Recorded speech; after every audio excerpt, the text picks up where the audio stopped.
പെടഞ്ഞു വീഴുന്ന ഫലസ്തീന്റെ പൊന്നുമക്കളുണ്ടല്ലോ, ഇന്നും പെടഞ്ഞ് മരിക്കുന്ന ഫലസ്തീന്റെ പൊന്നുമക്കളുണ്ടല്ലോ. 11 പേര്, കുടുംബത്തിലെ 11 പേരും മരിച്ചു കിടക്കുകയാ. കുടുംബത്തിലെ 11 പേര് രക്തസാക്ഷികളായി. കുഞ്ഞുമക്കളടക്കം ആശുപത്രിയിൽ മോർച്ചറിയിലേക്ക് കയറി പോകുന്ന ഒരാൾ ഡോക്ടറോടി വന്നിട്ട് അയാളെ വാരിപ്പിടരുന്നു, കെട്ടിപ്പിടിച്ചിട്ട് അയാളെ മുആനക്കത്ത് ചെയ്യുമ്പോൾ, അയാളെ കെട്ടിപ്പിടിക്കുന്ന സമയത്ത് ഈ മനുഷ്യനോട് ചോദിക്കുന്നു, ഡോക്ടർ ചോദിക്കുന്നു എന്താ വിശേഷമെന്ന്. ആ സമയത്ത് ആ മനുഷ്യന്റെ മറുപടി ഇന്ന് സോഷ്യൽ മീഡിയകളിൽ വൈറലാ. കുടുംബത്തിലെ 11 പേര് പൊന്നുമക്കളടക്കം ചേതനയറ്റ് കിടക്കുമ്പോ ശരീരത്തിന്റെ പാർട്സുകൾ തെറിക്കപ്പെട്ട നിലയിൽ, ശരീരത്തിന്റെ തല പൊട്ടിത്തെറിച്ച നിലയിൽ കിടക്കുന്ന കുഞ്ഞുമക്കളുടെ അടുത്ത് വന്നിട്ട് ആ മനുഷ്യൻ പറയുകയാണ്, ഞങ്ങൾ അല്ലാഹുവിന്റെ ദീനിൽ പരീക്ഷിക്കപ്പെടുന്ന ആദ്യത്തെ ആളുകളല്ലല്ലോ, അവസാനത്തെ ആളുകളുമല്ലല്ലോ. നമുക്ക് മുമ്പ് ഒരുപാട് പേര് ദീനിനു വേണ്ടി പെടഞ്ഞു വീണ് ഷഹീദായില്ലേ? ഇനിയും അല്ലാഹുവിന്റെ ദീനിന് പെടഞ്ഞു വീണ് ഷഹീദാകാൻ ആളുകൾ ഇരിപ്പില്ലേ? പിന്നെ നമുക്ക് എന്താ ഒരു പുതുമ? ഒന്നുമില്ല എന്ന് പറഞ്ഞിട്ട് അദ്ദേഹം അവിടെ നിന്ന് ഇറങ്ങി പോവുകയാ. 16 വർഷം മക്കളില്ലാതെ സങ്കടപ്പെട്ടിരുന്ന ദമ്പതിമാര് 16 വർഷം മക്കളില്ലാതിരുന്നു. അവസാനം അല്ലാഹു ആ പ്രിയപ്പെട്ട ഭാര്യയുടെ വയറ്റിൽ അല്ലാഹു ഒരു കുഞ്ഞിനെ കൊടുക്കുകയാ. ആ കുഞ്ഞിനെയും കൊണ്ട് പ്രിയപ്പെട്ട സഹോദരി 9 മാസം 10 ദിവസം കഴിഞ്ഞ് പ്രസവിക്കുന്നു. പ്രസവിച്ചു നോക്കുമ്പോൾ ഒന്നിനു പുറകെ ഒന്നൊന്നായി 4 മക്കളെയാള കൊടുത്തത്. ആ 4 മക്കളെ കിട്ടിയ സന്തോഷം അവർ കമ്മിഞ്ഞ കൊടുത്ത് കുരുതിയിരുന്നിട്ടില്ല, സ്തനപാനം നടത്തിയിട്ട് കുരുതിയിരുന്നിട്ടില്ല, എടുത്ത് ലാളിച്ച് കുരുതിയിരുന്നില്ല. 4 മക്കളെ അല്ലാഹു കൊടുത്ത ഫലസ്തീൻ വനിതയുടെ 4 പൊന്നുമക്കളെ ഈ ജൂത പിശാചുക്കൾ, ജൂത പരിസകൾ കത്തിക്കരിച്ചു കളഞ്ഞില്ലേ? അവരെ ബോംബിട്ടു കൊന്നില്ലേ? പ്രിയപ്പെട്ട സഹോദരങ്ങളെ, ചിന്തിച്ചു നോക്ക്. കുടുംബം നഷ്ടപ്പെട്ടവര്, വീട് നഷ്ടപ്പെട്ടവര്, പൊന്നുമക്കൾ നഷ്ടപ്പെട്ടവര്, ആ മക്കൾ നഷ്ടപ്പെട്ട വേദനയിൽ പാവപ്പെട്ട ഫലസ്തീനിലെ മക്കൾ സങ്കടത്തോടെ ഇരിക്കുമ്പോൾ, എല്ലാ മച്ചമ്പിമാരും അവർക്ക് ആയുധങ്ങൾ കൊടുത്തുകൊണ്ടിരിക്കുമ്പോൾ, ബ്രിട്ടൻ അവർക്ക് പിന്തുണ കൊടുക്കുമ്പോൾ, അതുപോലെ തന്നെ രാജ്യത്തെ ലോകത്തിന്റെ വിവിധ രാഷ്ട്രങ്ങളിലെ കറുത്ത രാഷ്ട്രങ്ങൾ മുഴുവനും അവർക്ക് പിന്തുണ കൊടുക്കുമ്പോൾ, ഈ ഇന്ത്യ രാജ്യത്തിന്റെ പ്രധാനമന്ത്രി പോലും ഇസ്രയേലിന് സപ്പോർട്ടാണെന്ന് പറയുമ്പോൾ, സഹോദരങ്ങളെ ഒരു നിമിഷം ചിന്തിക്കണം. അവരെവിടെയാ ഓടിപ്പോവുക? അവർക്ക് പോകാൻ വല്ല സ്ഥലങ്ങളുമുണ്ടോ? അവര് ജനിച്ചത് ഫലസ്തീനിലല്ലേ? അവര് ജീവിച്ചത് ഫലസ്തീനിലല്ലേ? എന്നാൽ അവിടെയുള്ള ഇസ്രയേലിന്റെ ആളുകളുടെ കണക്ക് നിങ്ങൾക്കറിയോ? ആ ഇസ്രയേലിന്റെ ആളുകൾക്ക് ഇരട്ട പൗരത്വമാണ്. 2 പാസ്പോർട്ടാണ് അവിടെയുള്ള ജൂതന്മാർക്കുള്ളത്. അതിൽ ഒരു പാസ്പോർട്ട് ഇസ്രയേലിന്റെ പാസ്പോർട്ടാ. ഒരെണ്ണം അവർ ബ്രിട്ടന്റെ ആകാം, ആഫ്രിക്കയുടേതാകാം, യൂറോപ്പിന്റേതാകാം, അല്ലെങ്കിൽ വിവിധ അവർ താമസിച്ച ജനിച്ച സ്ഥലങ്ങളിലുള്ളതാകാം. അവർക്ക് എന്തുകൊണ്ടാണ് ഇരട്ട പൗരത്വമുള്ളത്? എന്തുകൊണ്ടാണ് 2 പാസ്പോർട്ട് അവർക്കുള്ളത്? അവിടെ ജൂതരാഷ്ട്രം സംഘടിപ്പിക്കുകയാ, ജൂതന്മാർക്ക് വേണ്ടി ജൂതരാഷ്ട്രം കെട്ടിപ്പടുത്തുകയാണ്. പ്രിയപ്പെട്ട എന്റെ മണ്ണൂർ ഭാഗത്തെ മുസ്ലിം ചെറുപ്പക്കാരനോട് പറയാനുള്ളത്, ഇതൊരു പൊളിറ്റിക്കലായി നിങ്ങൾ എടുക്കരുത്. ഞാൻ പറയുന്നത് ഇസ്ലാമിന്റെ മക്കളോടാ. ഞാൻ പറയുന്നത് വളരെ ആത്മാർത്ഥമായിട്ടാ പറയുന്നത്.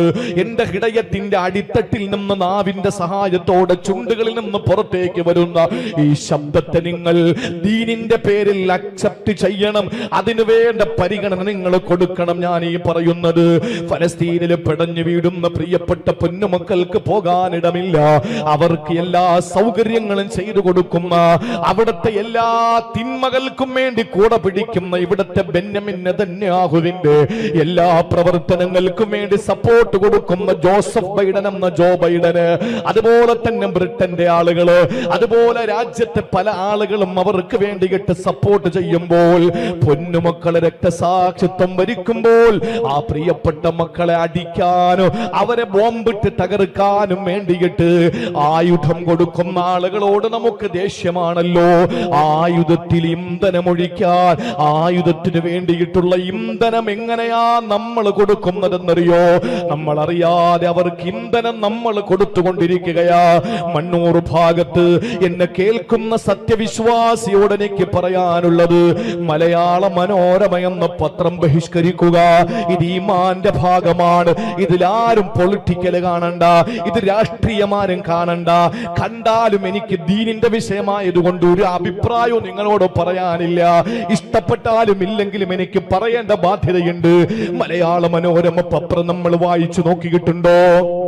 നിങ്ങൾ കണ്ടിട്ടുണ്ടോ? അവര് ഫലസ്തീൻ മക്കളെ തീവ്രവാദികളാക്കി കൊണ്ടിരിക്കുകയാ.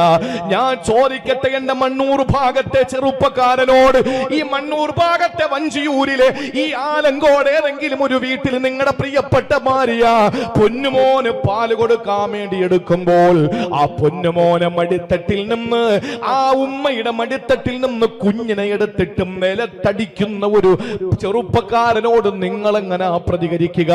എങ്ങനാ നിങ്ങൾ പ്രതികരിക്കുക? വാപ്പാക്ക് പക്ഷാഘാതം പിടിപെട്ട് കിടക്കുകയാ, ഉമ്മ തളർവാദം പിടിച്ച് കിടക്കുകയാ, കഠിനമായ രോഗം പിടിപെട്ട് കിടക്കുമ്പോൾ ആ ഉമ്മയെ പെട്ടെന്ന് ആംബുലൻസ് വിളിച്ചിട്ട് കടുവയിൽ ഹോസ്പിറ്റലിലേക്കോ അല്ലുണ്ട് പോകാൻ വേണ്ടി ഇവിടുന്ന് വാഹനം പെട്ടെന്ന് എടുക്കുമ്പോൾ അതിന്റെ ബീക്കൺ ശബ്ദമിട്ടുകൊണ്ട് വണ്ടി ഇവിടുന്ന് സ്റ്റാർട്ട് ചെയ്യുന്ന ആംബുലൻസിനെ തൊട്ടപ്പുറത്ത് ആലങ്കോട് ജംഗ്ഷനിൽ വെച്ച് അവിടുത്തെ ആ ട്രാഫിക്കിന്റെ ഭാഗത്ത് വെച്ച് തടഞ്ഞു നിർത്തിയിട്ട് കുറച്ച് ആളുകൾ പറഞ്ഞു ആശുപത്രിയിൽ വിടൂല. നിങ്ങൾ എന്താ പ്രതികരിക്കുക? ഇതല്ലേ പ്രിയപ്പെട്ടവരെ ഫലസ്തീന്റെ മക്കൾ പ്രതികരിച്ചത്? അവരുടെ പ്രിയപ്പെട്ട പൊന്നുമക്കളെ കൊന്നൊടുക്കുമ്പോൾ, അവരുടെ പ്രിയപ്പെട്ട ഭാര്യമാരെ ബലാത്സംഗം ചെയ്യുമ്പോൾ, അവരുടെ പ്രിയപ്പെട്ട സഹോദരങ്ങളെ കശാപ്പ് ചെയ്തുകൊണ്ടിരിക്കുമ്പോൾ, അറിയണേ 1500 ചില്ലുവാനം മക്കളാണ് ഇതുവരെ കൊല്ലപ്പെട്ടത്. അല്ലാഹുവേ, 1500-ലധികം മക്കളാണ് കഴിഞ്ഞ 7-ാം തീയതിക്ക് ശേഷം കൊല്ലപ്പെട്ടത്. സഹോദരങ്ങളെ, 1050 സ്ത്രീകളാണ് കൊല്ലപ്പെട്ടത്. 150-ലപ്പുറം വൃദ്ധന്മാരാണ് കൊല്ലപ്പെട്ടത്. സഹോദരങ്ങളെ, 15,000 കഴിഞ്ഞിരിക്കുന്നു കൊല്ലപ്പെട്ടവരുടെ എണ്ണം. അവരെന്ത് തെറ്റ് ചെയ്തിട്ടാ? അവര് ജനിച്ച നാട് വേണമെന്ന് പറഞ്ഞതാണോ തെറ്റ്? അവരുടെ സങ്കടങ്ങളിൽ ഈ മണ്ണൂർ ഭാഗത്തെ ഏതെങ്കിലും ഒരു സത്യവിശ്വാസിയുടെ മനസ്സ് വേദനിച്ചില്ലെങ്കിൽ, പടച്ചോനാണ്, നിങ്ങൾ മുഅ്മിനല്ല, വല്ലാഹി നിങ്ങൾ സത്യവിശ്വാസിയല്ല. അവരുടെ വിഷമങ്ങളിൽ നിങ്ങളുടെ വിഷമങ്ങൾ ചേർത്ത് വെച്ചില്ലെങ്കിൽ, അവരുടെ സങ്കടം നിങ്ങളുടെ സങ്കടമായില്ലെങ്കിൽ, ഒരിക്കലും പ്രിയപ്പെട്ടവരെ നിങ്ങൾ സത്യവിശ്വാസികളാവുകയില്ല. എന്തുകൊണ്ടാവൂല എന്ന് ചോദിച്ചാൽ, ആരംഭപൂവായ ഹബീബ് അവിടെ നിന്ന് പറഞ്ഞത്, സ്വന്തം നഫ്സിന്, സ്വന്തം ശരീരത്തിന് എന്താണോ കൊതിക്കുന്നത് അത് മറ്റുള്ളവർക്കും കൊതിക്കുന്നത് വരെ വിശ്വാസിയാവൂലെന്നാണ് അഷ്റഫുൽ ഖൽഖ് സല്ലല്ലാഹു അലൈഹി വസല്ലം പഠിപ്പിച്ചത്. അതുകൊണ്ട് എന്റെ ഈമാനുള്ള സത്യവിശ്വാസികളോട് പറയാനുള്ളത്, പെപ്സി ബഹിഷ്കരിക്കുക, സവനപ്പ് ബഹിഷ്കരിക്കുക, പൊന്നുമക്കൾക്ക് ലേസ് വാങ്ങി കൊടുക്കുന്നത് അവസാനിപ്പിക്കുക, ഇസ്രയേലിന്റെ എല്ലാ ഉൽപ്പന്നങ്ങളും തൽക്കാലത്തേക്ക് ബഹിഷ്കരിക്കുക. കാരണം അത് കൊണ്ട് നമുക്ക് പ്രശ്നമൊന്നുമില്ല. നമ്മൾ എത്ര സുരക്ഷിതരാണ്, നമ്മൾ എത്ര സേഫാണ്, നമ്മൾ എത്രത്തോളം നമ്മൾ വളരെ സുരക്ഷിതരായി കഴിയുന്നു എന്ന് ചിന്തിക്കുന്ന ഒരു മുസ്ലിമിനെ സംബന്ധിച്ചിടത്തോളം അവന്റെ ഈമാൻ പൂർണ്ണമല്ല. ഉറക്കം വരരുത്, ഉറക്കം വരരുത്.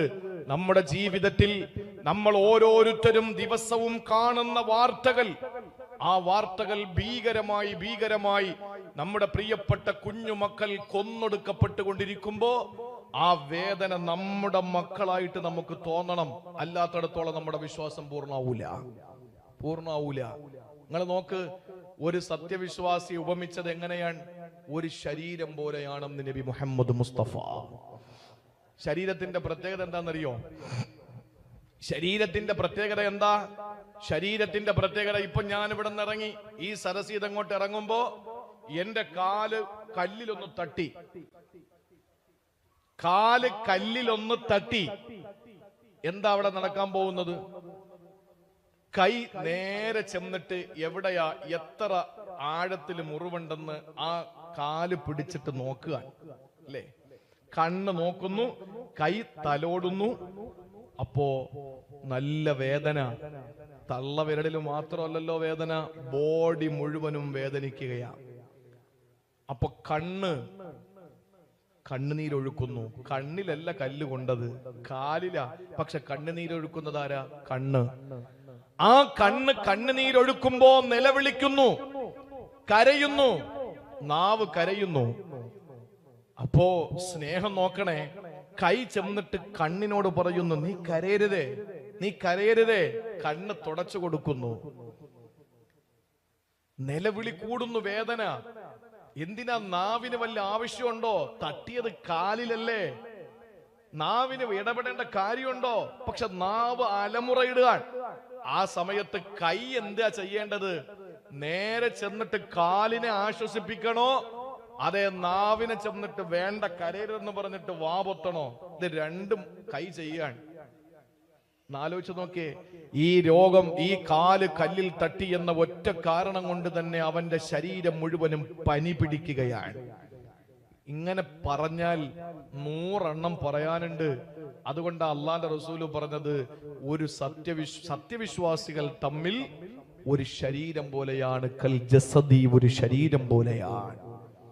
ഫലസ്തീനിലെ മുസ്ലിമിനൊരു വേദന വരുമ്പോ ഇവിടെ നമ്മളിരുന്ന് കരയണം.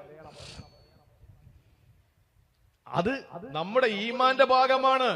അതങ്ങ് ഫലസ്തീനിലല്ലേ. ചില ആളുകൾ പറയുന്നത് എന്താ? അവരൊക്കെ പോയി ഞോണ്ടി വെച്ചിട്ടല്ലേ, ചൊറിഞ്ഞു വെച്ചിട്ടല്ലേ കിട്ടുന്നതെന്നാ ചോദിക്കുന്നത്. എന്തെങ്കിലുമൊക്കെ അറിഞ്ഞിട്ടാണോ ഈ പറയുന്നത്? എന്തെങ്കിലും അറിഞ്ഞിട്ടാണോ ഈ പറയുന്നത്? ഫലസ്തീൻ വിഷയം ഞാൻ കൂടുതൽ പറയുന്നില്ല. അത് പറയാത്തെന്ന് ചോദിച്ചാൽ നമ്മുടെ വിഷയവുമായി നമുക്ക് ഏറെ ബന്ധമുള്ള കാര്യമാണെങ്കിൽ പോലും ആ വിഷയം പറഞ്ഞാൽ ഇങ്ങനെ പറഞ്ഞു പോകും. ഈ അടുത്ത സമയത്ത് കഴിഞ്ഞ ഏതാനും ആ ദിവസങ്ങൾക്ക് മുമ്പ് നമുക്കറിയാലോ, ഓരോന്നിനും ഈ സോഷ്യൽ മീഡിയയിൽ സജീവമാകുന്ന ചില ഈ സോഷ്യൽ മീഡിയയിലെ ചില തമ്പുരാക്കന്മാരുണ്ട്. അതിൽ ഒരുത്തൻ ഗസയിലെ പാവപ്പെട്ട ഒരു കുടുംബത്തിന്റെ 3 നില കെട്ടിടത്തിന്റെ ഒരു സ്റ്റെയർ, ആ സ്റ്റെയർ അത് മാത്രം ഇരിക്കുന്നു, ബാക്കിയൊക്കെ പൊളിക്കപ്പെട്ടിരിക്കാൻ, ബോംബ് വെച്ച് തകർത്തിരിക്കാൻ. ഈ 3 നില കെട്ടിടത്തിന്റെ സ്റ്റെയർ മാത്രം അത് ഫോട്ടോ എടുത്തിട്ട് അത് തന്റെ ഫേസ്ബുക്കിൽ കുറിച്ചിട്ട് അതിന് ക്യാപ്ഷൻ കൊടുത്തിരിക്കുന്ന എന്താണെന്നറിയോ? എല്ലാം ഇസ്രയേലിന്റെ ചൊണക്കുട്ടികൾ തകർത്തു, ഹൂറിമാരെ കാണാനുള്ള സ്റ്റെയർ മാത്രം ബാക്കി വെച്ചു. നിങ്ങളൊന്ന് ആലോചിച്ച് നോക്കിയേ. ഈ പറഞ്ഞ വിവരം കെട്ടവൻ, അവൻ വിവരം കെട്ടവനാണ്. പക്ഷേ അവനെ കൊണ്ട് അള്ളാഹു പറയിപ്പിച്ചതാ, നിങ്ങൾക്കറിയോ, രാത്രി മസ്ജിദുൽ ഹറമിൽ നിന്ന് നബിതങ്ങളെ ബുറാഖ് എന്ന വാഹനത്തിൽ കയറ്റിട്ട് നേരെ കൊണ്ടുപോയത് എങ്ങോട്ടാ? മസ്ജിദുൽ അഖ്സയിലേക്ക്. ഈ ഫലസ്തീനിലിരിക്കുന്ന ബൈത്തുൽ മുഖദ്ദസ് എന്ന മസ്ജിദുൽ അഖ്സയിലേക്ക്. ഇതിന്റെ പേര് ഇസ്രാ എന്നാണ്, നിശാപ്രയാണം. എന്നിട്ട് അവിടെ നബിതങ്ങൾ, അവിടെ ഒരുമിച്ച് കൂടിയ മുഴുവൻ പ്രവാചകന്മാർക്കും ഇമാമത്ത് നിന്ന് നിസ്കരിച്ചിട്ട് നേരെ ഒരു പോക്ക മുകളിലോട്ട്. അതിന്റെ പേര് മിഅ്റാജ്, വാനാരോഹണമെന്ന്. എന്തേ അള്ളാഹു മക്കയിൽ നിന്ന് നേരെ മുകളിലോട്ടം കൊണ്ടുപോകാത്തത്? എന്താ മസ്ജിദ് നബവിയിൽ കൊണ്ടുപോയിട്ട് അവിടെ നിന്ന് നേരെ അങ്ങോട്ട് കൊണ്ടുപോകാത്തത്?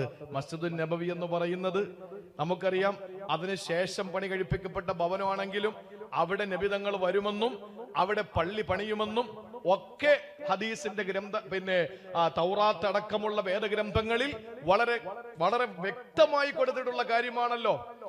അപ്പൊ എന്തുകൊണ്ടാ ആ യസ്രിബിൽ നിന്ന് നേരെ കൊണ്ടുപോകാത്തത്? എന്തുകൊണ്ടാ ഹറമിൽ നിന്ന് നേരെ മുകളിലോട്ട് കൊണ്ടുപോകാത്തത്? സ്വർഗത്തിലേക്ക് പോകാനുള്ള ആകാശപാത അള്ളാഹു കീറി വെച്ചിരിക്കുന്നത് ബൈത്തുൽ മുഖദ്ദസിന്റെ മുകളിലൂടെ തന്നെയാണ്. ഹൂറിമാര് സ്വർഗത്തിലല്ലേ ഉള്ളൂ. ഈ വിവരം കെട്ട കഴുത ഇത് പറഞ്ഞെങ്കിലും അത് അറിയാതെ ആണെങ്കിൽ പോലും അത് സത്യമാണ്. അല്ലാഹു റബ്ബുൽ ഇസ്സത്ത് സ്വർഗത്തിലേക്ക് പോകാൻ വേണ്ടി ആകാശപാതയെ കീറിയിട്ടുള്ളത് ഈ പറയുന്ന മസ്ജിദുൽ അഖ്സയുടെ മുകളിലൂടെയാണ്. അവിടെ നിന്നാ നേരെ അള്ളാന്റെ ഹബീബ് മുകളിലോട്ട് പോയത്. പ്രിയപ്പെട്ട സഹോദരങ്ങളെ, ഈ ബന്ധം വളരെ വലിയ ബന്ധമാണ്. ഫലസ്തീനും നമ്മളും തമ്മിലുള്ള ബന്ധം. ഞാൻ അതിലേക്ക് പോകുന്നില്ല. നമുക്ക് അവിടത്തെ ഒരു മുസൽമാൻ ഉണ്ടാകുന്ന വേദന കാണാൻ നമുക്ക് തോക്കത്തുണ്ടോ എന്ന് ആലോചിച്ച് നോക്കിയേ. അത് കണ്ടു നിൽക്കാൻ നമുക്കതിന് കഴിവുണ്ടോ? വല്ലാതെ വിഷമിച്ചു പോകുന്ന, വിങ്ങിപ്പൊട്ടി പോകുന്ന നിമിഷങ്ങളാണ് അവിടെ നിന്ന് പുറത്തു വരുന്ന ചിത്രങ്ങളെങ്കിൽ സഹോദരങ്ങളെ, റസൂലുള്ള പറഞ്ഞു, ആ സങ്കടം നിന്റെ സങ്കടമാകണം, എന്നാലേ നിന്റെ വിശ്വാസം പൂർണ്ണമാവുകയുള്ളൂ. ഒരിക്കൽ മഹാനായ അബ്ദുല്ലാഹി ഇബ്നു അബ്ബാസ് റളിയല്ലാഹു തആല അൻഹുവിന്റെ അടുക്കൽ വന്നൊരാളെ ചീത്ത വിളിക്കുകയാ. വായിൽ തോന്നുന്നത് മുഴുവനും ഇബ്നു അബ്ബാസ് തങ്ങളെ വിളിച്ചു. ആ സമയത്ത് ഇബ്നു അബ്ബാസ് തങ്ങളെ പറഞ്ഞതെന്തെന്നറിയോ? നീ വിളിക്കാനുള്ളതൊക്കെ വിളിച്ചോ, പക്ഷെ 3 പ്രത്യേകത എനിക്കുണ്ട്. എനിക്ക് 3 പ്രത്യേകതയുണ്ട്. എന്താ എന്റെ 3 ഗുണങ്ങളെന്നറിയോ? എന്റെ 3 വിശേഷണം ഏതെന്നറിയോ?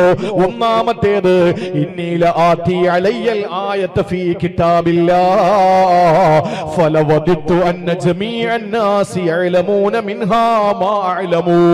അല്ലാഹുവിന്റെ ഖുർആനിൽ നിന്ന് ഞാൻ എന്തെങ്കിലും ഒരു ആയത്ത് പഠിച്ചാൽ എന്റെ മനസ്സിങ്ങനെ വല്ലാതെ കൊതിക്കും. അല്ലാഹ്, ലോകത്തുള്ള മുഴുവൻ ആളുകളും ഇതൊന്നും പഠിച്ചിരുന്നെങ്കിലെന്ന്. ഞാൻ അവരുമായിട്ട് യാതൊരു ബന്ധവുമില്ല, ഞാൻ അവരുമായിട്ട് ഒരു ബന്ധവുമില്ല. പക്ഷേ എന്റെ മനസ്സ് കൊതിക്കുന്നത്, ഞാൻ പഠിച്ച ആയത്ത് ലോകത്തുള്ള എല്ലാരും ഒന്ന് പഠിച്ചെങ്കിലെന്ന് കൊതിക്കും.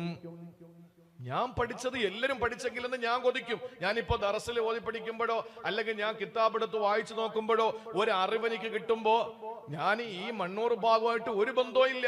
ഞാൻ ഇവിടുത്തെ ഇമാമല്ല, ഇവിടെ ജനിച്ചവനല്ല, എനിക്ക് പ്രത്യേക ബാധ്യതയില്ല. ഇതൊക്കെ നിലനിൽക്കവേ ഞാൻ ആഗ്രഹിക്കല്ല മണ്ണൂർ ഭാഗത്തുള്ള ആളുകളും ഇതൊന്നും അറിഞ്ഞിരുന്നെങ്കിൽ. കാരണം എന്താ? അവരും അമല് ചെയ്യുമല്ലോ, അവരും രക്ഷപ്പെടുമല്ലോ. ഒരു ബന്ധവും ഞാനുമായിട്ടില്ല. എന്നാൽ ഞാനൊരു ആയത്ത് പഠിച്ചാൽ ലോകത്തുള്ള എല്ലാവരും അത് പഠിച്ചെങ്കിലെന്ന് എനിക്ക് ആഗ്രഹം വരുന്ന ഒന്നാമത്തെ ക്വാളിറ്റി എനിക്കുണ്ട്. ഇനി രണ്ടാമത്തെ ക്വാളിറ്റി ഏതെന്നറിയോ? ഇന്നീല അസ്മഉ ബിൽ ഹാകിമി മിൻ ഹുകാമിൽ മുസ്ലിമീന യഅദിലു ഫീ ഹുക്മിഹി ഫഅഫറഹു ബിഹി വലഅല്ലി ലാ ഉഖാലി ഇലൈഹി അബദാ. നീതിമാനായ ഒരു ജഡ്ജി എവിടെയെങ്കിലും ഉണ്ടെന്നറിഞ്ഞാൽ ആ ജഡ്ജി ഉള്ളത് ഒറ്റ കാരണം കൊണ്ട് ഞാൻ വല്ലാതെ സന്തോഷിക്കും. പക്ഷെ ഒരിക്കൽ പോലും ഞാൻ എന്റെ ഏതെങ്കിലും കാര്യത്തിൽ വിധി പറയാൻ അയാളെ സമീപിക്കുകയുമില്ല. എവിടെയെങ്കിലും ഒരു ജഡ്ജിയുണ്ട്, ആ ജഡ്ജി ഒരു വിധി പുറപ്പെടുവിക്കും, അവൻ നീതിമാനായ ജഡ്ജിയാണ്. അത് ഞാൻ അറിഞ്ഞാൽ എനിക്ക് ഭയങ്കര സന്തോഷമാണ്. എന്തിന്? എനിക്ക് അവൻ വിധിച്ചിട്ടില്ല, എനിക്ക് അവൻ വിധിക്കേണ്ട കാര്യമില്ല, എന്റെ കോടതി അവിടെയല്ല. പക്ഷെ എന്നാലും എനിക്ക് വലിയ സന്തോഷമാണ്. എന്തുകൊണ്ടെന്നറിയോ? അവിടത്തെ ആളുകൾക്ക് നീതി കിട്ടുമല്ലോ. അങ്ങനത്തെ ഒരു ക്വാളിറ്റി എനിക്കുണ്ട്. നീ എന്തിനാ ചീത്ത വിളിക്കുന്ന? വിളിച്ചോ മോനെ.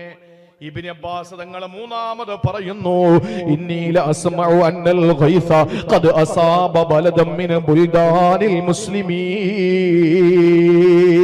മഴയില്ലാത്തൊരു നാട്, ക്ഷാമത്തിന്റെ പേരിൽ കഷ്ടപ്പെടുന്ന ഒരു നാട് എവിടെയെങ്കിലും ഉണ്ടെന്ന് ഞാൻ അറിയുമ്പോ, അവിടെ മഴ പെയ്തു എന്ന് ഞാൻ അറിഞ്ഞ ഫഅഫറഹു ബിഹി വമാലി ബിഹി സായിമാ. അവിടെ പോകേണ്ട ഒരു കാര്യവും എനിക്കില്ല, എനിക്കവിടെ ബന്ധുക്കളുമില്ല. പക്ഷെ പടച്ചോനെ, അവിടുത്തെ ആളുകൾക്ക് വെള്ളം കിട്ടിയല്ലോ, അവിടുത്തെ ജനങ്ങൾക്ക് സന്തോഷമാണല്ലോ, ക്ഷാമം മാറി ക്ഷേമം വന്നല്ലോ, അവർക്ക് കുടിക്കാൻ വെള്ളം കിട്ടുമല്ലോ. ഈ ഒരു സന്തോഷം എനിക്ക് വല്ലാതെ എന്നെ പിടിച്ചുലയ്ക്കുകയാണ് എന്ന് ഇബ്നു അബ്ബാസ് റളിയല്ലാഹു അൻഹു പറഞ്ഞെങ്കിൽ, സഹോദരങ്ങളെ, ഈ 3 അദ്ദേഹത്തിന്റെ 3 പ്രത്യേകതകൾ നിങ്ങളൊന്ന് പരിശോധിച്ചേ. ഇതെല്ലാം മറ്റുള്ളവർക്കുള്ള സന്തോഷമാണ്. ഒന്ന്, ഞാൻ പഠിച്ചത് എനിക്ക് ബന്ധുക്കളില്ലാത്തൊരു നാടായാലും കുഴപ്പമില്ല, അവിടെ ഉള്ളവരൊക്കെ ഒന്ന് അറിഞ്ഞെങ്കിൽ അവരും അമല് ചെയ്തേനെ. 2, എവിടെയെങ്കിലും ഒരു നീതിമാനായ കോടതിയിലെ ജഡ്ജി ഉണ്ടെങ്കിൽ എനിക്ക് അവിടെ പോകേണ്ട കാര്യമില്ലെങ്കിൽ പോലും അവിടത്തുകാർക്ക് നീതി കിട്ടുമല്ലോ. നമ്മളാണെങ്കിലോ ആരെങ്കിലും പിടിച്ചോണ്ട് പോയാൽ ചിന്തിക്കും, അല്ലാ അവൻ ജയിലിടിഞ്ഞാൽ പോലും പുറത്തിറങ്ങല്ലേ തമ്പുരാനെ. നമ്മളെങ്ങനെ വിശ്വാസിയാവുക? നമ്മൾ ഇപ്പോഴും ആഗ്രഹിക്കും, നമുക്ക് കിട്ടുന്നതിനേക്കാൾ കൂടുതൽ അപ്പുറത്ത് കിട്ടണമെന്ന് ആഗ്രഹിക്കുന്ന ഒറ്റ കാര്യമുള്ളൂ. ഏതാ? കറണ്ടിന്റെ ബില്ല്. ഇതല്ലാത്ത ഏതെങ്കിലും നമ്മൾ കൊതിക്കുവോ? നമുക്ക് കിട്ടുന്നതിനേക്കാൾ കൂടുതൽ അപ്പുറത്ത് കിട്ടട്ടെ എന്ന് ആഗ്രഹിക്കുന്ന കറണ്ടിന്റെ ബില്ലല്ലാതെ വേറെ ഒന്നുമില്ല. എന്റെ പൊന്നു സഹോദരങ്ങളെ, നമുക്ക് കിട്ടിയില്ലെങ്കിലും ഒന്ന് ആലോചിച്ച് നോക്കിയേ. ഒരു മനുഷ്യൻ, നമ്മുടെ ഒരു മോനും വേറൊരു കുട്ടി, വേറൊരാളുടെ മകനും കൂടി മത്സരിച്ചു. ആ മത്സരത്തിൽ നമ്മുടെ കുട്ടി പരാജയപ്പെട്ടു. അവൻ സഹജമായി നമുക്ക് വിഷമമല്ലേ ഉണ്ടാവുക, നമുക്ക് വിഷമമല്ലേ ഉണ്ടാവുക. എന്നാൽ അതല്ല വേണ്ടത്. അൽഹംദുലില്ലാഹ്, എന്റെ വീട്ടിൽ ഞാൻ സന്തോഷിക്കുമ്പോ അവന്റെ വീട്ടിൽ അവൻ ദുഃഖിക്കുമായിരുന്നല്ലോ തമ്പുരാനെ. ഇപ്പൊ അവന്റെ വീട്ടിൽ സന്തോഷമുണ്ടല്ലോ, അൽഹംദുലില്ലാഹ്. അവൻ സന്തോഷിക്കുന്ന കണ്ടാ മതി. അത്രയും വിശാല മനസ്സാർക്കുള്ളത് അവനാണ് സത്യവിശ്വാസി. അങ്ങനെയാണെങ്കിൽ നമ്മളൊക്കെ ഏത് ഗണത്തിൽപ്പെടും? ആലോചിച്ച് നോക്കി, നമ്മളൊക്കെ ഏത് ഗണത്തിൽപ്പെടും? അതാണ് പറഞ്ഞത്, നീ നിനക്ക് വേണ്ടി എന്റെ കൊതിക്കുവോ? അവനവനാത്മസുഖത്തിന് ആചരിക്കുന്നവ അപരന് സുഖത്തിനായി വരേണം. നമ്മൾ എന്താണോ നമുക്ക് വേണ്ടി കൊതിക്കുന്നത് അത് മറ്റുള്ളവനും കിട്ടണം. ഇതാണ് മൂന്നാമത്തെ ഹദീസ്. ഞാൻ പറഞ്ഞത് മറന്നു പോകരുത്. 4 ഹദീസുകൾ, 5 ലക്ഷം ഹദീസുകളെ എഴുതി വെച്ചിട്ട് 5000-ഓളം ഹദീസുകൾ തന്റെ സുനനിൽ രേഖപ്പെടുത്തി അബൂദാവൂദ് തങ്ങൾ പറയുന്നു, 4 ഹദീസ് മതി ഒരു മനുഷ്യൻ നന്നാവാൻ. 1, അവന്റെ കർമ്മങ്ങൾ സ്വീകരിക്കുന്ന നീയത്ത് കൊണ്ടാണ്. 2, അവന്റെ ഏറ്റവും അവന്റെ കരണീയമായ സംസ്കാരം, ഏറ്റവും നല്ല ഇസ്ലാമിക ചിട്ട, ആവശ്യമില്ലാത്തടത്ത് ഇടപെടാതിരിക്കലാണ്. മിൻ ഹുസ്നി ഇസ്ലാമിൽ മർഇ തർക്കുഹു മാ ലാ യഅനി ഇന്നമൽ അഅ്മാലു ബിന്നിയാത്ത്. മൂന്നാമത്തേതാണ് പറഞ്ഞത്, അവന് വേണ്ടി എന്ത് ഇഷ്ടപ്പെടും അത് തന്റെ സഹോദരങ്ങൾക്കും ഇഷ്ടപ്പെടുന്നത് വരെ സത്യവിശ്വാസിയല്ല. ഇനി ഞാൻ പറയട്ടെ പ്രിയപ്പെട്ട സഹോദരങ്ങളെ, നമുക്ക് സന്തോഷം വരുന്നത് മാത്രമല്ല നമ്മൾ ചെയ്യേണ്ടത്. അമേരിക്കയില് വൈദ്യുതി വരുന്നതിന് മുമ്പ് ആ കാലഘട്ടത്തില് അമേരിക്കയിലെ ഒരു നഗരം, ഒരു ദരിദ്രനായ ഒരു ബാലനുണ്ടായിരുന്നു. അവന്റെ വീടിന്റെ മുമ്പിൽ ചെറിയൊരു കുഴിയുണ്ട്. ആ കുഴി, അന്ന് വൈദ്യുതിയില്ല, തെരുവ് വിളക്കുകളില്ല. ആ കുഞ്ഞിന്റെ വീടിന്റെ മുന്നിലെ കുഴിയിൽ വന്നിട്ട് ഓരോ വാഹനങ്ങൾ വന്ന് വീഴുന്നത് പതിവായി. അങ്ങനെ അവൻ എന്ത് ചെയ്തു? അവന്റെ അച്ഛനല്ല വീണത്, അവന്റെ അമ്മയല്ല വീണത്, ആരുമല്ല. പക്ഷെ ആ ഒരു രംഗം കണ്ട് സഹിക്കാൻ കഴിയാതെ അവൻ അവിടെ ഒരു എണ്ണ വിളക്ക് കത്തിച്ചു വെച്ചു. ഒരു വിളക്ക് കത്തിച്ചു വെച്ചു. ആ വിളക്ക് കണ്ട് മുഴുവൻ വാഹനങ്ങളും ദിശ മാറി പോകാൻ തുടങ്ങി. എല്ലാവരും ആ കുഞ്ഞിനെ പുകഴ്ത്താൻ തുടങ്ങി. അപ്പുറത്തും ഇപ്പുറത്തുമുള്ള ആ തെരുവിലെ മുഴുവൻ വീട്ടുകാരും എണ്ണവിളക്കുകൾ കത്തിക്കാൻ തുടങ്ങി. അവിടെ സൂര്യൻ അസ്തമിക്കാത്തൊരു പ്രദേശമായി മാറി. എന്ന് പറഞ്ഞ വെളിച്ചമില്ലാത്ത, സൂര്യൻ അസ്തമിച്ചാലും പകല് പോലെ വെളിച്ചം രാത്രികൾ മുഴുവനും. ആ നാട് അങ്ങനെ പ്രകാശ ഗോപുരമായി മാറി. പ്രിയപ്പെട്ട സഹോദരങ്ങളെ, ആ സ്ഥലം ഇന്നും നമുക്കവിടെ കാണാം. സഹോദര സ്നേഹമെന്നർത്ഥം വരുന്ന ഫിലാഡൽഫിയ എന്ന് പറയുന്ന പ്രദേശമാണ് അമേരിക്കയിലെ ആ പ്രദേശം. സഹോദര സ്നേഹം. മറ്റൊരുത്തനു വേണ്ടിയിട്ടൊരു കുഞ്ഞുബാലൻ കൊളുത്തിവെച്ച വെണ്ണവിളക്കിൽ നിന്ന് നൂറുകണക്കിന് വീട്ടുകാർ ഗ്രാമാന്തരങ്ങളിൽ വിളക്ക് കത്തിച്ച് പ്രകാശ ഗോപുരമാക്കി മാറ്റിയപ്പോൾ സഹോദര സ്നേഹമെന്നർത്ഥം വരുന്ന ഫിലാഡൽഫിയ എന്ന ഗ്രാമമായി ആ ഗ്രാമം മാറിയെങ്കിൽ ഒരു നിമിഷം നിങ്ങളൊന്ന് ആലോചിച്ച് നോക്ക്. ആ വിളക്ക് കത്തിച്ചത് കൊണ്ട് ആ കുഞ്ഞിന് എന്തെങ്കിലും കിട്ടിയോ? ഇല്ല. നാട്ടുകാർക്ക് സുരക്ഷിതമായി വാഹനം ഡ്രൈവ് ചെയ്യാൻ പറ്റി. പോകുന്ന സ്ഥലങ്ങളിലെല്ലാം വിത്ത് വിതറി പോകുന്ന, ചെറിയ ചെറിയ പുഷ്പങ്ങളുടെ വിത്ത് വിതറുന്ന ഒരു മനുഷ്യൻ ഒരു കൂട്ടുകാരനോട് ചോദിച്ചു, എന്തിനാ നീ ഈ നാട്ടിലേക്ക് തിരിച്ചു വരില്ലല്ലോ? ഇല്ല. പിന്നെന്തിനാ നീ പണി ചെയ്യുന്നത്? എടോ, ഇന്ന് നമ്മൾ കാണുന്ന ആനന്ദിക്കുന്ന എല്ലാ പുഷ്പങ്ങളും സസ്യങ്ങളും വൃക്ഷങ്ങളും ഇതെല്ലാം ആരോ നട്ടതല്ലേ? നമ്മളല്ലല്ലോ, അതനുഭവിക്കുന്ന നമ്മളാണ്. അതുകൊണ്ട് നമ്മൾ മറ്റുള്ളവർക്ക് വേണ്ടി നട്ടുപിടിപ്പിക്കണം. അത് വേറെ ആരെങ്കിലും ആസ്വദിച്ചോട്ടെ എന്ന് പറഞ്ഞാൽ നമുക്കതിന്റെ ഗുണമില്ലെങ്കിലും ആർക്കെങ്കിലും അത് കിട്ടിക്കോട്ടെ എന്നൊരു വിശാലമായ കാഴ്ചപ്പാട് അത് നമുക്കുണ്ടാകണം. എങ്കിലേ വിശ്വാസിയാവുള്ളൂ. നമ്മുടെ വീട്ടിലെ സഹോദരിമാര് പ്രത്യേകം മനസ്സിലാക്കണം, നരകം കൊടുക്കുന്ന നിസ്കാരം ഇല്ലാത്തവന് മാത്രമല്ല, നരകം കൊടുക്കുന്ന നിസ്കാരമില്ലാത്തവന് മാത്രമല്ല, നമസ്കരിക്കാത്തവന് മാത്രമല്ല അല്ലാഹു നരകം കൊടുക്കുന്നത്. ഫവൈലുൽ ലിൽ മുസല്ലീന അല്ലദീന ഹും അൻ സലാത്തിഹിം സാഹൂൻ അല്ലദീന ഹും യുറാഊ വയംനഊനൽ മാഊൻ. ഈ മാഊൻ എന്ന് പറഞ്ഞാൽ തവി, സ്പൂണ്, കരണ്ടി, സൂചി, കത്രിക, ബട്ടൺസ്, നൂല്, മിക്സി അല്ലെങ്കിൽ ഗ്രൈൻഡർ അത് നമ്മുടെ വീട്ടിലിപ്പോ അപ്പുറത്തെ വീട്ടിലൊരു താത്ത വന്നിട്ട് പറഞ്ഞടി ഒരു ഗസ്റ്റ് ഉണ്ട്, എന്റെ വീട്ടിലിരിക്കുന്ന കുക്കറിൽ അത്രയും ആളുകൾക്കുള്ള ഇറച്ചി വേവൂല, നിന്റെ വീട്ടിലൊരു കുക്കർ ഉണ്ടല്ലോ അത് ഒന്ന് തരുവോ എന്ന് ചോദിച്ച കാല് കൊണ്ടൊരു അടിയാണ്, അടിയിലോട്ട് അങ്ങോട്ട് കേട്ടിട്ട് പറയും അത് എന്നയോ നശിച്ചു പോയി, 3 വിസിൽ കേൾക്കാടുത്ത് 4 വിസിൽ കേട്ട് അത് കേടായിരിക്കാം മോളെ എന്ന് പറയും, കൊടുക്കൂല. ഈ കൊടുക്കാത്ത താത്തായെ പറ്റി അള്ളാഹ് പറഞ്ഞത് യംനഊനൽ മാഊൻ, പരോപകാര സാധനങ്ങൾ മുടക്കിയ എവൾക്കും നാശമാണ്.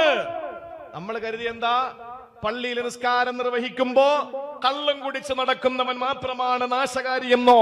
അല്ലാഹ് പറയുന്നു അല്ല, പരോപകാര സാധനങ്ങൾ മഴയിൽ കൊടവ് കൂടിക്കൊണ്ടു പോകുമ്പോ കടത്തിണ്ണയിൽ നിൽക്കുന്ന ഒരാൾ വലിയ വിശാലമായ കൊട, തുണിയുള്ള കൊട, ആ കൊടയുടെ ഒരു ഭാഗത്ത് അവനും കൂടി കയറിക്കോട്ടെ എന്ന് ചോദിക്കുമ്പോ ഇല്ല എനിക്കതിന് പറ്റില്ല എന്ന് ശഠിക്കുന്ന ഒരു മനുഷ്യൻ പള്ളിയിലേക്ക് നിസ്കാരത്തിന് വരുന്നവനാണെങ്കിൽ അവന്റെ നിസ്കാരം കൊണ്ടവനും നാശമല്ലാതെ മറ്റൊന്നും കിട്ടൂല എന്ന് പഠിപ്പിച്ചത് വിശാലമായ കാഴ്ചപ്പാടുള്ള അള്ളാഹുവിന്റെ പരിശുദ്ധമായ ദീൻ, വിശുദ്ധമായ ഇസ്ലാം. അതാണ് മറ്റുള്ളവനും കിട്ടണം, നമുക്ക് മാത്രം പോരാ. കല്യാണത്തിന്റെ സദ്യ വിളമ്പുന്ന, കല്യാണത്തിന്റെ ഭക്ഷണം വിളമ്പുന്ന സമയത്ത് 100-300 പേര് ഒരേ സമയം ഇരിക്കുന്ന ഡൈനിങ് ഹാൾ, അതിൽ ഒരു ചെയർ മാത്രം അവശേഷിക്കുന്നുണ്ട്. നമ്മൾ കുറെ ആളുകൾ ഇങ്ങനെ ആ മറ്റേ ഗ്രില്ലിന്റെ അവിടെ നിൽക്കുകയാണ്. ആ മാമ പോയി ഇരുന്നോളി കഴിക്ക്, അല്ലെ കൊച്ചാപ്പ ഇരുന്നോളി കഴിക്കും എന്ന് പറയുന്ന ഏത് മക്കളാണുള്ളത്? കൊച്ചാപ്പായി മാമായൊക്കെ വീട്ടില് തോളി കൂടെ ചവിട്ടി ഓടും, ഇല്ലേ? അത് നിങ്ങൾ കഴിച്ചിട്ട് മതി, ഞങ്ങൾക്ക് പിന്നെ മതി എന്ന് പറയുന്നത് ആരാ? അവനാണ് സത്യവിശ്വാസി, അവനാണ് സത്യവിശ്വാസി. അപ്പൊ ചോദിക്കുക അങ്ങനെയാണെങ്കിൽ പിന്നെ എങ്ങനെ? അങ്ങനെയാണെങ്കിൽ അങ്ങനെയല്ലേ? നമ്മൾ ആരും മുസ്ലിങ്ങളല്ല, യഥാർത്ഥ സമ്പൂർണ്ണ മുസ്ലിങ്ങളല്ല, തീരെ മുസ്ലിങ്ങളല്ല എന്നല്ല, ഈമാൻ പൂർണ്ണമായിട്ടില്ല, ഈമാൻ പൂർണ്ണമായിട്ടില്ല. അതുകൊണ്ട് പ്രിയപ്പെട്ടവരെ, സാമൂഹിക ബാധ്യതകൾ ഏറെയാണ്, സാമൂഹിക ബാധ്യതകൾ ഏറെയാണ്. ഈ മണ്ണൂർ ഭാഗത്തെ പള്ളിയുടെ മിനാരത്തിൽ നിന്ന് ഹയ്യ അലസ്സലാ, ഹയ്യ അലൽ ഫലാ എന്ന വിളി വരുമ്പോൾ ഇതാണ് വിജയം, ഇവിടെയാണ് വിജയം, ഇവിടെയാണ് നമസ്കാരം. സടകുടം എഴുന്നേറ്റ് പള്ളിയിൽ വന്ന് നിസ്കരിക്കുന്ന ചെറുപ്പക്കാരാ, നിസ്കാരം കഴിഞ്ഞ് നീ പുറത്തിറങ്ങിയിട്ട് വീട്ടിലേക്ക് പോയപ്പോൾ തൊട്ടപ്പുറത്തെ ഒരു വീട്ടിൽ പട്ടിണി കിടക്കുകയാണ്, അവന്റെ വീടിന് അടുപ്പിന് തീ പുകയുന്നില്ല. ഇതറിഞ്ഞിട്ട് നീ അവിടെ നിസ്കാരം കഴിഞ്ഞ് വീട്ടിലേക്ക് പോയി മൃഷ്ടാന ഭോജനം നടത്തിയിട്ട് ലോഹറിന്റെ ബാങ്ക് വിളിക്കുന്നതിന് മുമ്പേ നീ പള്ളിയിലേക്ക് വരുന്ന ചെറുപ്പക്കാരാ, പ്രിയപ്പെട്ട ഉപ്പാ, നീ എങ്ങനെയാണ് മുസ്ലിമാകുന്നത്? ഇല്ല, വലൈസൽ മുഅ്മിനുല്ലദീ യശ്ബഉ വജാറുഹു ജായിഉൻ ഇലാ ജംബിഹി വഹുവ യഅലം. അഷ്റഫുൽ ഖൽഖ് പറയുന്നു, അയൽവാസി പട്ടിണി കിടക്കുന്നത് അറിഞ്ഞുകൊണ്ട് വയറ് നിറച്ചു മൃഷ്ടാന ഭോജനം നടത്തുന്നവന് എന്റെ സമുദായത്തിൽ പെട്ടവനെ അല്ല. ഇത് പഠിപ്പിച്ച പ്രവാചകന് സാമൂഹിക ബാധ്യത, ഒരു സമാജത്തില്, ഒരു സൊസൈറ്റിയില്, ഒരു സമൂഹത്തില് അവൻ എങ്ങനെയാണ് ഇടപെടേണ്ടതെന്ന് പഠിപ്പിച്ചല്ലോ സഹോദരങ്ങള്. ഞാൻ മാറ്റിയും എന്റെ തട്ടാനും എന്ന ചിന്ത മാറ്റിയേ മുസ്ലിം ആവുകയുള്ളൂ. അതുകൊണ്ടാണ് അഷ്റഫുൽ ഖൽഖ് പറഞ്ഞത്, ഈ ഒരൊറ്റ ഹദീസ് നിങ്ങളുടെ ജീവിതത്തിൽ ചലനം സൃഷ്ടിക്കേണ്ടതുണ്ട്. അയൽക്കാരൻ പട്ടിണി കിടക്കുന്നത് മാത്രമല്ല സഹോദരങ്ങളെ, ഒരു മനുഷ്യന് എന്തെങ്കിലും വിഷമമുണ്ടെങ്കിൽ മസ്ജിദുൻ നബവിയിൽ ഇഅ്തികാഫിരിക്കുകയാ പ്രമുഖനായ സഹാബി, പേര് ഞാൻ മറന്നു, ഇബ്നു അബ്ബാസോ മഹാനായ ഇബ്നു അബ്ദങ്ങളോ മറ്റോ ആണ്. ആണെന്നാണ് 90% എന്റെ ശരിയായ എന്റെ ഓർമ്മ, അത് ശരിയായി കൊള്ളണമെന്നുമില്ല. അദ്ദേഹം മസ്ജിദുൻ നബവിയിൽ ഇഅ്തികാഫിരിക്കുകയാ. ആ സമയത്ത് ഒരു മനുഷ്യൻ സങ്കടപ്പെട്ട് വന്നിട്ട് ചോദിച്ചു, എനിക്ക് കടമുണ്ട്, വല്ലാത്ത കടമാണ്, ആ കടം നിങ്ങളൊന്ന് വന്ന് പറഞ്ഞാൽ ചിലപ്പോ അദ്ദേഹം കുറച്ച് ഡേറ്റ് നീട്ടിത്തരാൻ സാധ്യതയുണ്ട്, ഒന്ന് വരുവോ തങ്ങളെ? ആ സമയത്ത് മസ്ജിദുൻ നബവിയിലാണ് അദ്ദേഹം ഇഅ്തികാഫിരിക്കുന്നത്. എഴുന്നേറ്റു, എന്നിട്ട് അദ്ദേഹത്തോടൊപ്പം പോകാൻ വേണ്ടി പുറത്തിറങ്ങുമ്പോൾ ഈ മനുഷ്യൻ പെട്ടെന്ന് തന്നെ അദ്ദേഹത്തോട് ചോദിച്ചു, മാപ്പാക്കണേ, നിങ്ങൾ ഇഅ്തികാഫിരുന്ന ആളല്ലേ, അതുകൊണ്ട് ഞാൻ ചോദിച്ചപ്പോ നിങ്ങൾ കൂടെ വന്നതല്ലേ, വിഷമമായോ? ആ സമയത്ത് ഇബ്നു അബ്ബാസ് റളിയല്ലാഹു അൻഹു ആ ഖബർ ഷരീഫിലേക്ക് ചൂണ്ടുകയാ, ഹുജ്റത്തു ഷരീഫിലേക്ക് ചൂണ്ടുകയാ. കാരണം എന്തെന്നറിയോ? അല്ലാഹുവിന്റെ റസൂൽ വഫാത്തായി എണ്ണപ്പെട്ട ദിവസം കഴിഞ്ഞിട്ടേ ഉള്ളൂ. ആ ഖബറിലേക്ക് ചൂണ്ടിയിട്ട് ആ ഇബ്നു അബ്ബാസ് തങ്ങൾ പറഞ്ഞു, കരഞ്ഞുകൊണ്ടാ പറയുന്നത്, എന്റെ റസൂൽ പറഞ്ഞിട്ടുണ്ട്, ഈ മസ്ജിദുൻ നബവിയിൽ ഇഅ്തികാഫിരിക്കുന്നതിനേക്കാൾ എത്രായിരം മടങ്ങ് കൂലിയാണ് ഒരു സഹോദരന്റെ ഏതെങ്കിലും ഒരു ആവശ്യത്തിന് വേണ്ടി അവനെ പുറപ്പെടുന്നത് എന്ന്.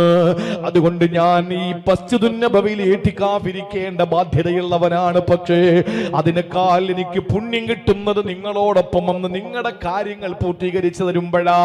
സഹോദരങ്ങളെ, ഇതിനാണ് സാമൂഹ്യ ബാധ്യത. നമ്മൾ എന്ത് ഇഷ്ടപ്പെടുന്നു അത് മറ്റുള്ളവർക്കും ഇഷ്ടപ്പെടുന്നത് വരെ വിശ്വാസിയാവൂല. അള്ളാഹു നമുക്ക് സത്യവിശ്വാസികളുടെ ലിസ്റ്റിൽ നമ്മളെ ഉൾപ്പെടുത്തട്ടെ. ഇനി 4-ാമത്തെ ഹദീസിലേക്ക് ഞാൻ കടക്കുകയാ. അതേതാ റസൂല് പറഞ്ഞത്? ഹലാലു ബയ്യിൻ വൽ ഹറാമു ബയ്യിൻ. ഹലാല് വ്യക്തമാണ്, ഹറാമും വ്യക്തമാണ്. സഹോദരങ്ങളെ, ഹലാല് നമുക്ക് വ്യക്തമാണ്, ഹറാമും നമുക്ക് വ്യക്തമാണ്. പക്ഷെ ഇതിന്റെ ഇടയിൽ ഒരു സംഗതിയുണ്ട്, നമ്മൾ പലപ്പോഴും തിരിച്ചറിയാത്തൊരു കാര്യമാണ്. ഹലാല് വ്യക്തമാണ്, ഹറാമ് വ്യക്തമാണ്. പക്ഷെ ഇത് രണ്ടിന്റെയും ഇടയിൽ ഏതോ ഒരു സംഗതി കൂടിയുണ്ട്. നമ്മുടെ വീട്ടുമുറ്റത്ത് ഇറങ്ങി നിന്നപ്പോൾ നമ്മുടെ കൺമുമ്പിൽ, നമ്മുടെ പറമ്പിലെ തെങ്ങിൽ നിന്ന് തേങ്ങ വീണു. ഹലാലാണ്, നമുക്ക് വ്യക്തമായി. കാരണം നമ്മൾ നോക്കിക്കുമ്പോഴാണ് തേങ്ങ വീണത്. നമ്മൾ നോക്കി നിന്നപ്പോ അപ്പുറത്ത് നിൽക്കുന്ന ആ അപ്പുറത്തെ അയൽവാസിയുടെ പറമ്പിൽ നിന്ന് തേങ്ങ നമ്മുടെ പുരയിടത്തിൽ വീണു. ഹറാം വ്യക്തമായി, അത് നമുക്ക് എടുത്തൂടാ. ഇതാണ് ഹലാലും ഹറാമും. സിമ്പിൾ ആയിട്ട് മനസ്സിലാക്കുക. നോക്കി നിൽക്കുമ്പോ നമ്മുടെ പറമ്പിൽ നിന്നൊരു തേങ്ങ വീണു, ഹലാൽ. നോക്കി നിൽക്കുമ്പോ ആരാന്റെ പറമ്പിൽ നിന്നൊരു തേങ്ങ വീണു, ഹറാം. പക്ഷേ ഇത് രണ്ടും തെങ്ങടുത്താ നിൽക്കുന്നത്. രാത്രി കിടന്നുറങ്ങിയിട്ട് നേരം വെളുത്ത് സുബഹി നിസ്കാരം കഴിഞ്ഞ് പള്ളിയിൽ നിന്ന് വരുന്ന വഴിയിൽ നമ്മുടെ പറമ്പിൽ ഒരു തേങ്ങ കിടക്കുന്നു. അത് രാത്രി ഏതിന്ന് വീണു എന്നറിയില്ല. അതാണ് ഇത് രണ്ടിന്റെ ഇടയ്ക്കുള്ള സംഗതി. നമ്മൾ എന്ത് ചെയ്യും? നമ്മളെ തന്നെ, പിന്നെ അല്ലാതെ അവനെങ്ങാനും തേങ്ങ കൊണ്ടോന്നും പറഞ്ഞ് നമ്മൾ അങ്ങോട്ട് പോകും. ഇരു കൈയും നീട്ടി ഭാര്യ സ്വീകരിക്കുകയും ചെയ്യും, അല്ലേ? ഈ സംഗതിയെ സൂക്ഷിക്കാത്തിടത്തോളം നമ്മൾ വിജയിക്കൂല.